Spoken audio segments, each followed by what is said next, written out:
क्या आप जानते हैं जगन्नाथ मंदिर पुरी के पीछे छिपे रहस्य और इतिहास। वैसे तो आपको कई सारे वीडियोस मिल जाएंगे यूट्यूब पर आज हम इस वीडियो में जगन्नाथ मंदिर की स्थापना से फेमस और चमत्कारी होने तक की पूरी जानकारी शेयर करेंगे। जगन्नाथ मंदिर का इतिहास प्राचीन कालों से शुरू होता है। इसका उल्लेख महाभारत, रामायण और पुराणों में मिलता है। कहा जाता है कि ये मंदिर द्वापर युग में स्थापित हुआ। कहा जाता है कि राजा इंद्राद जगन्नाथ मंदिर के निर्माण की इच्छा के साथ साथ अपने गुरु वासुदेव जी के मार्गदर्शन से भगवान जगन्नाथ की मूर्ति का प्रतिष्ठान किया।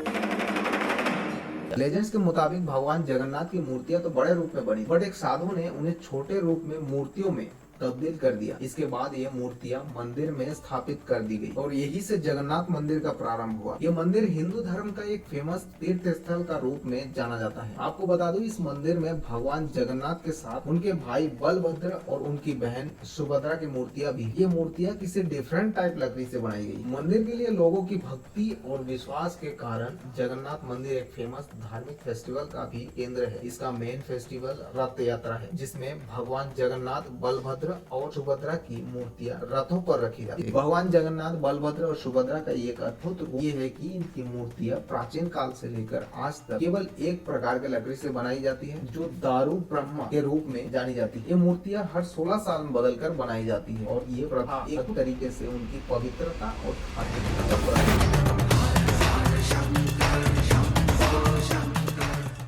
रथ यात्रा का उत्सव पुरी के जगन्नाथ मंदिर में हर साल आषाढ़ महीने के शुक्ल पक्ष की द्वादशी तिथि को होता है। इस दिन भगवान जगन्नाथ, बलभद्र और सुभद्रा की मूर्तियां उनके गर्भगृह से रथ पर स्थापित की जाती है। ये स्थापना को पहाड़ी कहा जाता है। इन रथों का निर्माण महीनों पहले शुरू हो जाता है और उन्हें एक अद्भुत रूप में तैयार किया जाता है। हर रथ का अलग अलग रंग, अलग अलग डिजाइन होता है। उनमें भगवान जगन्नाथ, बलभद्र और सुभद्रा की मूर्तियां स्थापित होती है। मान्यता ऐसा है कि रथ यात्रा के दिन यात्रा में रथ को रथ के शिल्पकार यानी वुड वर्कर खुद ढकेलते हैं और भक्तजन इन रथ को ये पवित्र दर्शन के लिए टटोलते हैं। ये यात्रा मंदिर से शुरू होती है और जगन्नाथ मंदिर में लौट कर खत्म होती है। रथ यात्रा उत्सव की समाप्ति के बाद भगवान जगन्नाथ, बलभद्र और सुभद्रा की मूर्तियां वापस अपने मंदिर में लाई जाती है। जगन्नाथ मंदिर पूरी एक ऐसी जगह है जहाँ कुछ अद्भुत रहस्य से जुड़ा हुआ महसूस होता है। आज हम आपको कुछ ऐसे रहस्य और पुराणों के बारे में बताएंगे जो जगन्नाथ मंदिर के महत्वपूर्ण इतिहास और भक्ति की कहानियों में छुपी है। इस मंदिर के ऊंचे स्पायर पर एक अद्भुत चक्र है जो नील चक्र के नाम से प्रसिद्ध। ये चक्र एक पवित्र लोहा से बना हुआ है। इसका प्रतिष्ठान शताब्दियों पहले किया गया, लेकिन इसका असली रहस्य ये है कि चक्र मंदिर के ऊंचे शिखर पर कैसे पहुंचा। एक प्राचीन कथा के अनुसार नील चक्र को बनाने के लिए एक साधु ने अपने ही शरीर का लोहा दान किया और ये चक्र उसके शरीर से बना। इसके बाद इस पवित्र चक्र को मंदिर से शिखर पर पहुंचाने में असंख्य विभूतियों और दिव्य गाथाओं के संकेत मिलता है। मंदिर के गर्भगृह में भगवान जगन्नाथ, बलभद्र और सुभद्रा की मूर्तियां स्थापित है, जो एक अद्भुत रत्न सिंहासन पर विराजमान है। इस सिंहासन का इतिहास भी कुछ रहस्यों से घिरा हुआ है। कहा जाता है कि एक समय ऐसा आया जब भगवान जगन्नाथ अपनी